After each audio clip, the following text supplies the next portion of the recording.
Shipping container homes are a great way to upcycle and get creative within the four walls of your house, and they happen to be one of my favorite alternative homes to cover on this channel. In today's tour, we'll step inside an ultra minimalistic shipping container home, which one couple decided to convert for themselves. But this video isn't just a tour. We're also going to hear what inspired them to choose a shipping container, how they were able to acquire one, what it cost, and how they moved it to their property. So let's get started.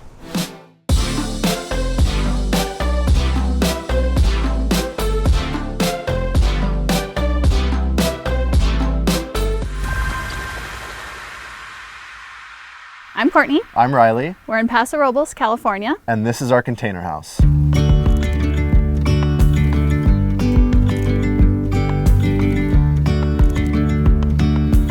Courtney and I own a metal fabrication business, so working with metal structures is second nature to us. So when it came time to decide how we were going to go tiny, shipping container house just seemed obvious to me.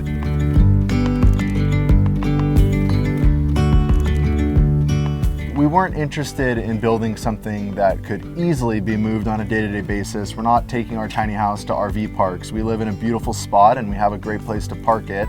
We love that from the outside, it's just got rugged industrial looks. It looks like a shipping container still. It doesn't look like a house, but on the inside, you'd never know you were inside of a shipping container.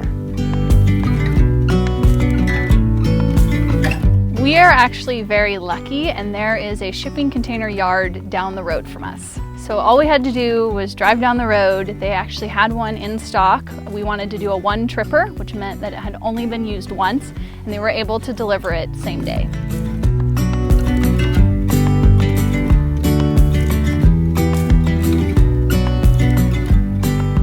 So we specifically chose a 40-foot high cube container. A high cube means that it's a foot taller than a standard size shipping container, which allowed us to have full height ceilings inside. Our biggest cost in our tiny house was the shipping container. Some of our other big costs in building our tiny house were the air conditioning unit, and I ended up splurging on an IKEA kitchen.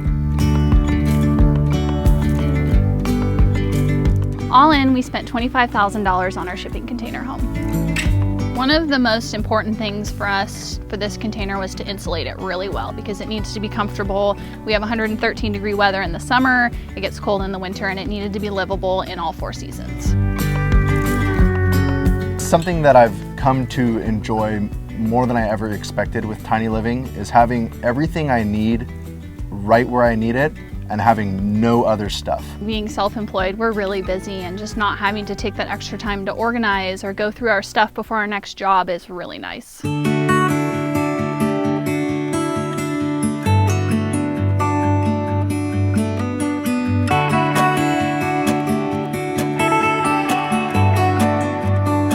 Welcome to our shipping container house. Come on in. For the living space, I decided to go with an electric reclining couch so that we can both be really comfortable in the evenings when we want to lay back and watch TV.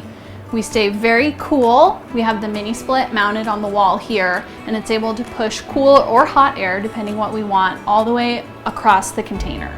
A few space-saving features that we did. I really wanted the couch to be the feature here, so I did a very small floating table on this side, and then I was able to make an IKEA piece work on this side for additional storage. In this space, I really wanted to keep it light and airy because it is so small. So I made sure to add a lot of natural light with the sliding doors, but I wanted privacy on this side of the house because it does look into the neighbor's property. So we moved the window up. As far as design aesthetic, I went very simple, modern with a few farmhouse touches. So we did do the shiplap ceiling to add some texture and depth, but painted it white to keep it very neutral.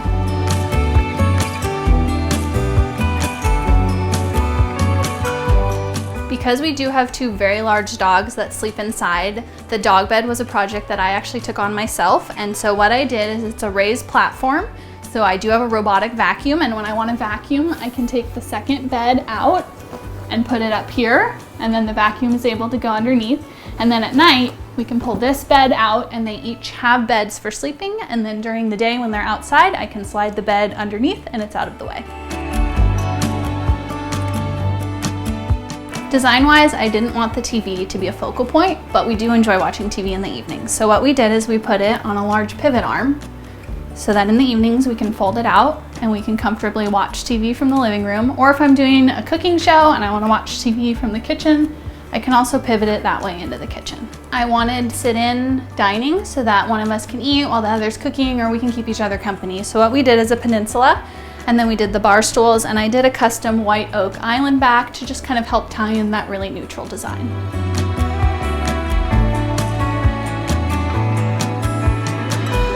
In order to maximize counter space, because it is such a small kitchen, we did a 2-burner induction cooktop stove. I've actually been really surprised with how well it works. Another design feature was this sink that has a cutting board that's easily removable if you need more sink space, but just adds to your kitchen prep work. I really wanted a clean backsplash, so we actually integrated the kitchen outlets into the bottom of the kitchen cabinets, and the garbage disposal is on a button in the counter. The counters were a pet project of mine. They're actually poured concrete. They're smooth, easy to clean, and it really helped the budget. For the sink, we did a motion faucet, and then we also did a motion soap dispenser just to keep things simple and very easy to use.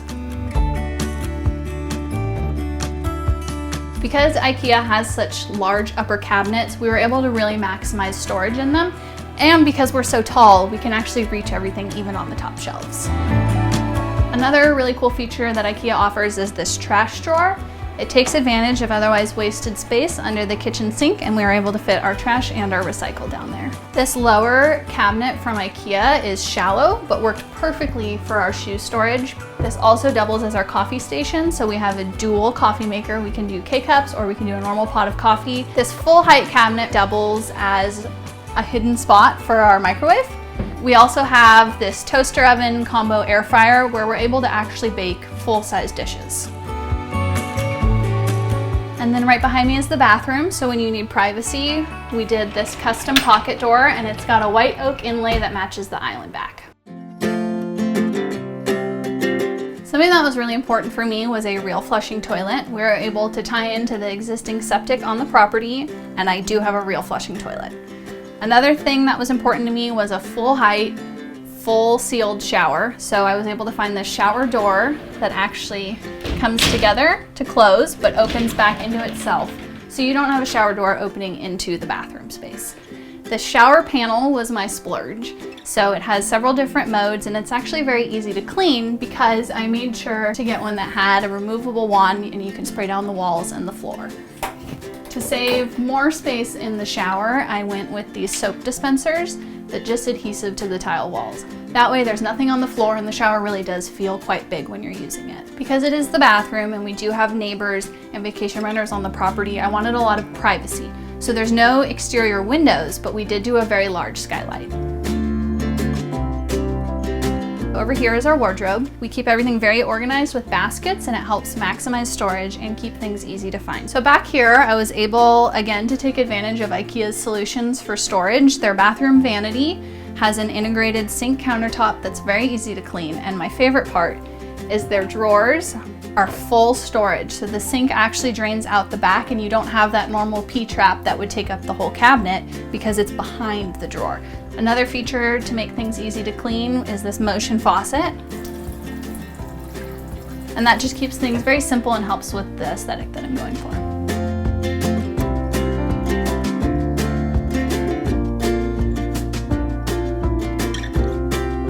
The bedroom ended up small. We decided that that was where we were willing to sacrifice square footage because we don't spend that much time in here.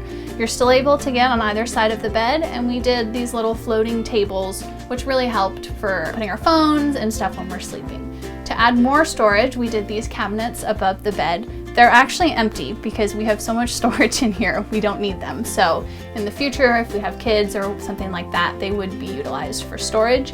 Because it is such a small room, I definitely wanted a lot of natural light, so we have windows on both sides, a higher window on the side we wanted privacy on, and a much larger window on the side that we wanted to enjoy the view. A lot of times with a headboard, you actually lose some length. So what we did is an integrated headboard. I painted the wall, and then we just put up pieces of wood to create a pattern.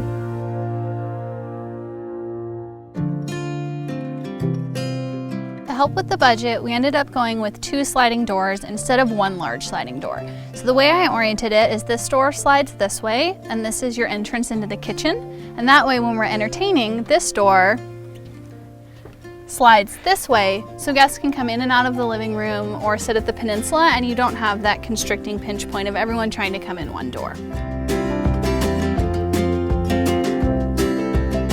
Because we love to entertain, we put the deck on the front of the house. This way we can enjoy the table, dine out, and then we can also enjoy the view.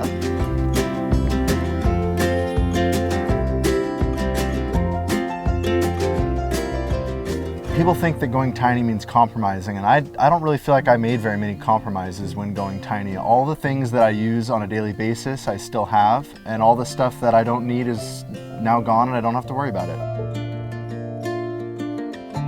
The first step is to downsize, and if you're able to do that, I think that it's an excellent solution. It just streamlines your life. I think that as long as you're willing to live simply, it is perfect. Thanks for tuning in. I hope you enjoyed this week's video. If you did, make sure to like, share, and subscribe. If you didn't, subscribe anyway, because I'll see you next week with something completely different.